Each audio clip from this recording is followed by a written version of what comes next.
Bonjour, notre cours aujourd'hui, c'est le publipostage.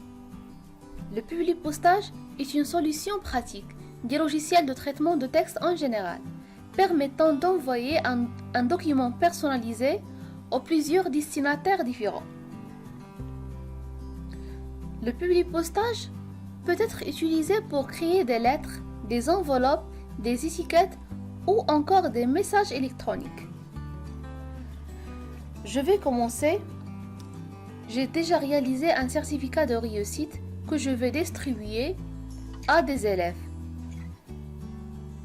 La première étape consiste à définir le fichier de données dans lequel se trouvent les coordonnées du destinataire, c'est-à-dire les informations concernant les destinataires, les informations que je vais insérer ici.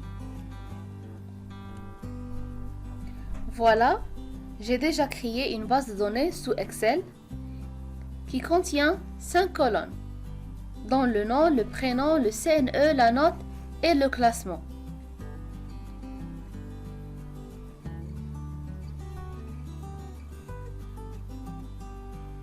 Donc, les noms des colonnes dans votre feuille de calcul doivent correspondre au nom de champ que vous voulez insérer dans votre publipostage. Cette remarque est très importante. Par exemple, si vous voulez créer ici un champ de nom, donc c'est nécessaire de l'avoir dans votre base de données. Je vais commencer par la sélection des destinataires. Dans le menu, démarrer la fusion et le publipostage. J'ai ici 3 choix.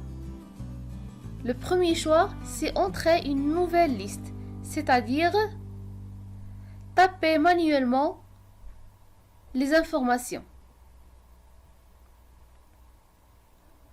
Le deuxième choix, c'est utiliser une liste existante. Le troisième choix, c'est sélectionner dans les contacts Outlook. Vous allez voir que j'ai besoin de choisir cette option parce que j'ai déjà une liste existante. Voilà, je vais aller à l'emplacement où se trouve ma base de données. Je vais la sélectionner et l'ouvrir. J'ai ici la feuille 1 où se trouve ma table. Je clique sur OK. Donc voilà, vous allez voir que ces champs sont actifs. Je vais passer à la deuxième étape qui consiste à rédiger le document de base. Donc je vais cliquer sur Insérer un champ de fusion. Je vais choisir ici le nom comme premier champ.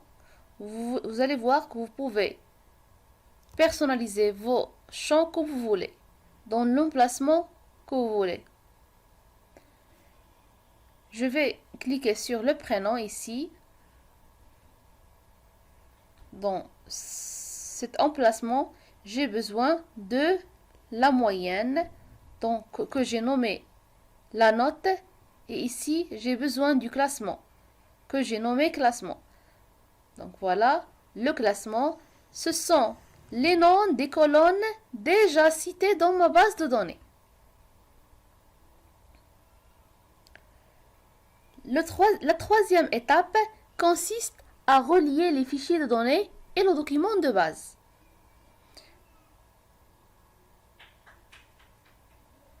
Je passe maintenant à l'aperçu des résultats. Voilà, vous voyez ici les noms déjà dans ma base de données et les informations apparaissent dans mon document. J'espère que vous pouvez voir la liaison déjà créée entre ma base de données Excel et mon document Word. Voilà. Donc, je passe aux dernières étapes. C'est terminé et fusionné. Je peux modifier des documents d'une manière individuelle ou bien imprimer le document ou l'envoyer sous format de message électronique. Je vais choisir imprimer les documents. Je vais sélectionner tout parce que j'ai besoin de voir toutes les pages. Je clique sur OK. Je choisis ici de convertir mes documents en PDF. Vous pouvez aussi choisir le choix que vous voulez. Vous pouvez par exemple l'imprimer. Donc je clique sur OK. Et voilà. Je vais enregistrer mon document.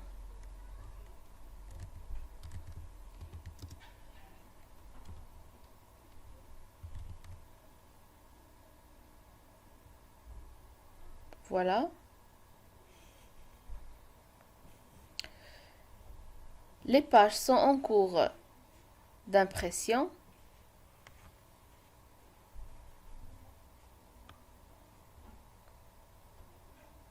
C'est bon. Mon fichier PDF est prêt.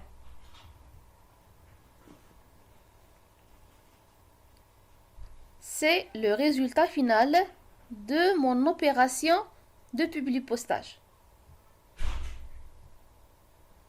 J'espère que la notion est claire avec l'exemple choisi.